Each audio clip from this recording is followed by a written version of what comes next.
In my last video, I showed professional race car driver Randy Pobst driving my car at COTA, and he noted several bad behaviors, like the car getting upset when it jumps over curbs.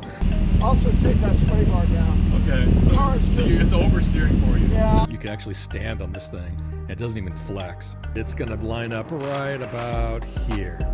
Okay, 91, 91, 96. Not as big of a difference as I would think. Welcome back to It's Track Time. In my last video, I showed professional race car driver Randy Pobst driving my car at COTA, and he noted several bad behaviors, like the car getting upset when it jumps over curbs. You can see in each of these cases the car is getting upset and he's having to correct. Coming around turn 6 into turn 7, you're going to see the back end stepping out.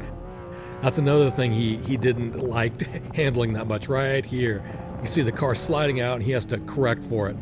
Turn 9, coming up over the top here, he can't keep his foot down. You can hear the throttle is coming off because he knows the car is going to get upset there. Let's take a listen to the full set of comments, note each of them, and then talk about possible solutions.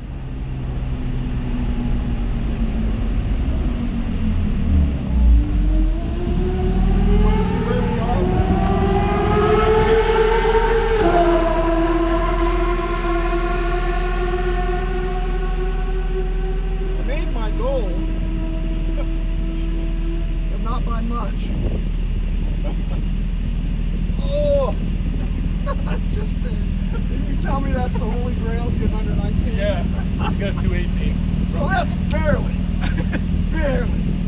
But the tires just don't have it anymore. You know, and they gave up. Old tires, first lap. It was good. No, it was I've never driven the car. Yeah. But I do that a lot. I always say that with motors now. Yeah. My best lap was my first lap because the tires were fresh. Yeah, exactly. Especially new tires. Oh no, new tires are getting a set of they're magic. Hoosiers. Yeah, they're magic. 17.7, I'll bet you. Do you think you can get to 17? I'll bet you. Also take that sway bar down. Okay, so it's oversteering for you. Yeah, I like cars that are super stable so I can haul ass. Yeah. And if this one wants to, it's on the curves. I like the curves. Okay. Is it turn 3 and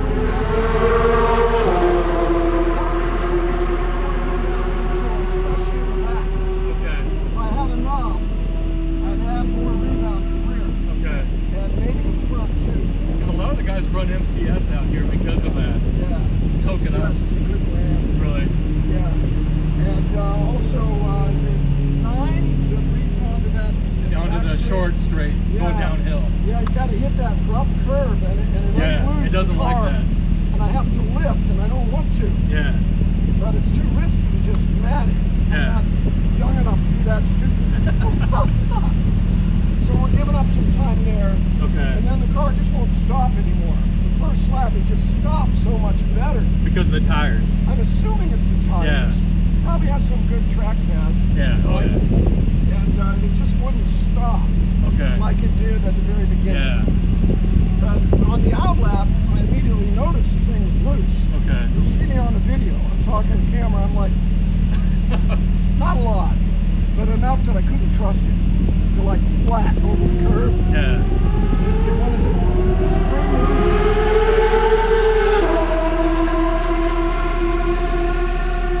I would recommend controlling that with more shock damping, especially in the back. Okay. Believe it or not, you don't think you want to make it stiffer, right? No. But the spring's compressing and then it's leaping it off uncontrolled. And the rebound would take some of that out. Yes. Okay. Yes. If you go too far, then it'll be snappy again, but for a different reason. But you won't feel it extend. Pop out. You won't feel it rebound and the rear suspension movement. It'll just bounce right off, hard and flat. It's not doing that. Okay. It's soft enough that it compresses and it's rebounding too fast. Okay. In the back. Because they put higher spring rates in this car. Yeah, and so some of the guys are putting MCS with even higher spring rates, but I think they're doing that mainly because they're putting more downforce on the car as well. Maybe, if you had enough. Yeah. What about the camber? Do you think that some of the braking is too much camber? No. Okay, so the camber felt good. Camber's good. Okay. These things love that. Yeah. How much you got? 3.5 in the front, 3 in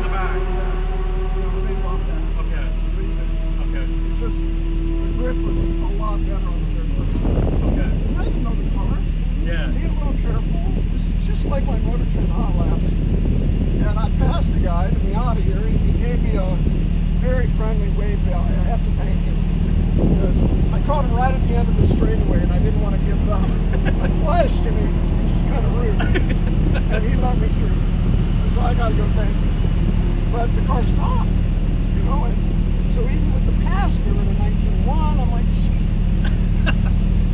Could have been, coulda, woulda, coulda, shoulda, you know. Everybody's always, oh, you know. But I tried some more, and I just don't think that I'm going to get any more without a couple adjustments. Yeah. To address these issues, I need a suspension and aero package that's well thought out. There's two of these on the market, the first of which is Manthey, which is a German company that's 50% owned by Porsche and has access to Porsche engineers. They chose to use the KW suspension upgrade, which is a German company, and they increased the size of the rear wing. They kept a banana-shaped wing. They added a gurney flap. You can see the risers are about the same height, and they increased the angle of attack on the tips of the rear wing. On the front splitter looks the same, but underneath they cleaned it all up, and you can see they removed the air curtain on the side and replaced it with two dive planes. They also added rear aero discs, which helped to reduce the turbulence from the spokes. So all in all, you know this is a well thought out solution because it came from Manthey. The second company is Dundon, which is out of Gig Harbor, Washington. And I happened to be up there over the 4th, so I talked to them. They set me up with John McClellan, who owns this car, and he actually let me drive it around. It was a phenomenal experience. So this thing has a massive front splitter on it, and you can see they also added dive planes, which hook into the hard points of where the air curtains used to be. Part of their secret sauce is suspension changes, which include changing it for 265s in the front and 325s in the rear. The rear wing has been replaced with much higher risers and then a straight wing, which produces a phenomenal amount of downforce. The entire package produces about 900 pounds of downforce, which is 4x stock or 2x what Manthey puts out. Their suspension is MCS, which is a U.S. company. You can hear Randy was real positive on these guys. A lot of the guys at the track use these, and they love them. You can see that they have remote reservoirs set up, and the high-speed, low-speed compression is on those. The rebound is on the top of the shock towers. You can see the rebound settings here. And they replaced the camber plates with their own camber plates, which is part of their secret sauce on getting the big tires underneath it. You can see how it's all easy to get to. You can set up the rebound and the compression real easily. John actually had me change it from the street settings to the track settings while we were there. And it was a very simple process. And he already had a table of values that he uses. You can see in the back, once again, the shock towers. These are harder to get to, but John said there was extensions that would lift these rebound adjustments higher so you can get to them easier. And then he put the remote reservoirs off to the sides so he could get his track bank in there. You can see it's all very easy to get to. On the risers, it's the same mount point as what was used before, so nothing changed there. And there's a lot more adjustment on the rear wing. On the front splitter, you can see there's two titanium pucks underneath to keep it from smacking the ground, and those are wearable parts. The other thing that was surprising was how mechanically sturdy this damn thing was. I've seen pictures of this before, but John actually showed that you can actually stand on this thing, and it doesn't even flex. So this is a very well thought out kit.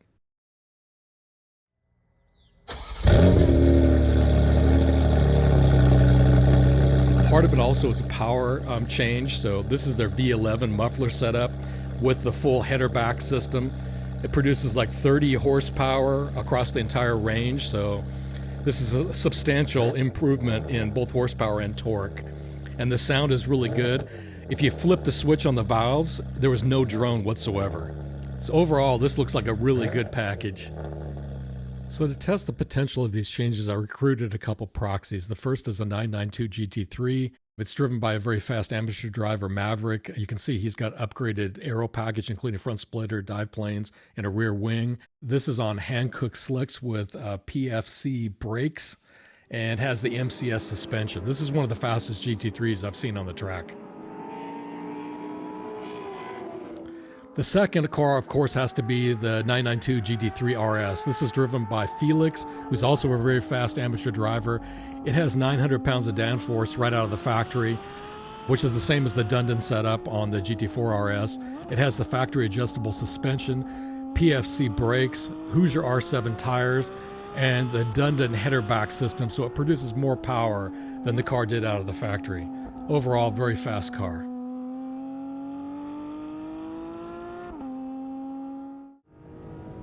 Okay, so let's rack them and stack them and see how these three compare. The GT4 RS is on the top, GT3 in the middle, and GT3 RS is at the bottom. So here they all come down the front straight. I'm going to stop them at different checkpoints and see how they're doing. So at the first checkpoint, we're on the front straight, and this is the VMAX for each of them. So 135, 139, 142. The bottom one, the GT4 or GT3 RS, has more horsepower, so that's to be expected. Coming around turn 1 and into turn 2. Turn 2 is a high-speed corner. You would think that the cars with high downforce are going to have an advantage here. So at the checkpoint, 93, 99, and 107. So yeah, the high downforce cars are doing better on turn 2. Now as we come into turn 3, you get it straightened out a little bit. All of them are going to jump the curb at turn 3. 111, 114, 121. GT3 RS with more downforce, it has a huge advantage here. Okay, moving into the S's, they're all going to brake at turn 4. You're at 88, 98, and 97. So they're closer, but once again, the high downforce cars have an advantage. Moving on to turn 5, 77, 87, and 90. So now the advantage is getting bigger. The high downforce cars are doing well. The speed is above 80 miles an hour. Okay, so now as we move through these and we get deeper into the S's, we're going to stop at turn 7, which has a curb you have to hop over. So at turn 7, we're at 74, 80, and 80. So now they're getting closer. We're slowing down. The downforce doesn't matter as much. Now let's go into turn 8, and I'm going to show the slowest speed on turn 8. So at turn 8, this is the V-min. So now 57, 57, 51. Downforce is out of the picture, and they're all about the same. And now we're going to accelerate and go into turn 9. Turn 9 is a curb that Randy said, I don't like putting my foot down because it upsets the car. And you can see that is definitely happening here. 67, 71, 73. Then we accelerate and go into turn 10. Now we're getting the downforce. It's starting to help out again. 106, 107, 108. It doesn't help out as much as you would think. And now we're going to straighten out and go downhill here. So now the downforce is not going to really matter that much. We're coming into turn 11. I'm going to show you the VMAX before turn 11. 133, 132, 133. They're all the same. So now the downforce isn't helping you, and surprisingly, the power's not helping you at all either. So now let's slow down even further and go into this really slow turn where mechanical grip is the big thing. 35, 44, 43. So 35 is because Randy was actually sliding at that point, and he was actually counter steering. As we come on to the back straight, now all cars are going to try to accelerate to their max velocity. You can see the 992 GT3 is having to pass some traffic. He's offline. That's going to hurt him a little bit. He's got the DRS open. He's got the added power over the other two cars. And I'm going to stop these at VMAX. So VMAX 156, 157, and 160. So not as big of a difference as you would think. The GT3 RS does have an advantage. Okay, now we're going to go through all these slow bits. Slow bits, the power is not really going to help you. It's all going to come down to mechanical grip. The downforce is not going to help you. You're going too slow. You're not over 80 miles an hour. So they're all three just slogging along through this low-speed piece here.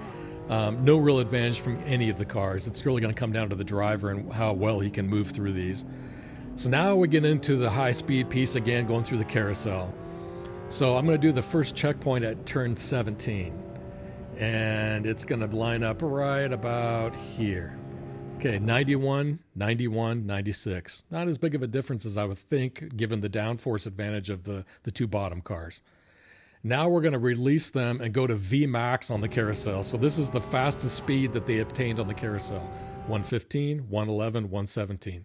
That just, to me, shows that the pro driver has bigger balls than the two amateur drivers, and he's able to get a higher speed. Okay, so now we get into turn 19. Notice that Randy doesn't know about straddling the curb, where Felix and Maverick do. So they get higher speeds at 67, 81, 77. Then you get things straightened out again and you go into the short straight, and sure enough, they're all the same, 105, 105, 106. So no difference when the car straightens out. And then we go through turn 20 and we get the final times for this lap. And you would think that the GT3 RS would be the winner, and sure enough, when all of them lock in their final times, Randy in the GT4 RS is at 2:18.91, the GT3 is at 2:16.32, and the GT3 RS is at 2:15.80. So to summarize this data, I put together a little chart here. Each of the checkpoints is marked on the x-axis, and the speed is marked on the y-axis. Each of the clusters contains 5 laps, and 3 of them are Randy's laps. They're in the blue. Maverick's lap in the GT3 is in the black, and Felix's lap in the GT3 RS is in green. So I also drew a line across at the black line. That's at 80 miles an hour. That's where I'm saying above that, the downforce is helping you. Below that, you're going too slow and the downforce is not helping you. So all of the blocks that are marked with S are straights. And so you can see, for the most part, on the straights, the cars are all the same speed, with the exception of the front straight. And on that one, the DRS or something improved and helped the GT3 RS. It has more power and it has a little bit of advantage, but all the other straights, it's about the same. So then you get to the ones that are above 80 miles an hour, and I've marked those with the pink arrows, the magenta arrows. And that basically shows that on the high-speed turns above 80 miles an hour, the downforce is helping you, and the GT3 and the GT3 RS have an advantage over the top of the GT4, which doesn't have nearly the downforce of those other two cars. The exceptions to all this are the red ones, and on the first red one on the left, that's the VMAX at turn 3. Turn 3 is the one that Randy said if I jump over the curb there, it really upsets the car. You can see the first 2 times he did it, he had a speed that was kind of similar to the other 2 cars, and on the third one, he lifted a little bit to try to keep the car from getting upset as much, and he's slower on that particular lap, and that's his fastest lap, so that's kind of ironic. The second red one is turn 11 V-min. So on this one, you can see his 2 laps are about the same. This is the slow one, mechanical grip. That's the main thing on this particular turn. And you can see that on the Randy's fastest lap, he was sliding through that turn. And because he was counter steering, he slowed down below his other 2 lap times. If you look at the other 2, it's about the same as the GT3s. And the last one is turn 19, and that's the one where I said that they straddled. So the 2 GT3s knew about straddling the curb. Randy didn't, so Randy took the outside line, and that's a slower line. Once he starts straddling it, I think he'll have a similar speed to those other 2. The other one I want to talk about is the green one. So the green one is the Carousel VMAX, so that's a high-speed turn. The downforce should be helping the 2 GT3s, and you can see that the speed is about the same. And that's the one where I said, you know, the pro driver has bigger balls, and that's why he's a pro driver. He, with less downforce and less mechanical grip, ended up having a higher speed or a similar speed to the other 2 cars. So I think with a pro driver and the downforce of the Dundon kit, I think that would be a substantially higher VMAX on that particular piece. So overall, I think if you look at it, I think the downforce is the big thing and the suspension are the 2 big things, which is what I'm targeting. I think in the end, with the pro driver, obviously I think you could beat a 215 with the Dundon kit, and that's what I think the target would be. If I'm an amateur, I would hope I would get in the 216s or somewhere in the 217s. But my goal is to get this thing straightened out with the new kit and get Randy back in the car and see how far this thing can get pushed out. Tell me in the comments below if you agree with these targets or if you think I'm all wet.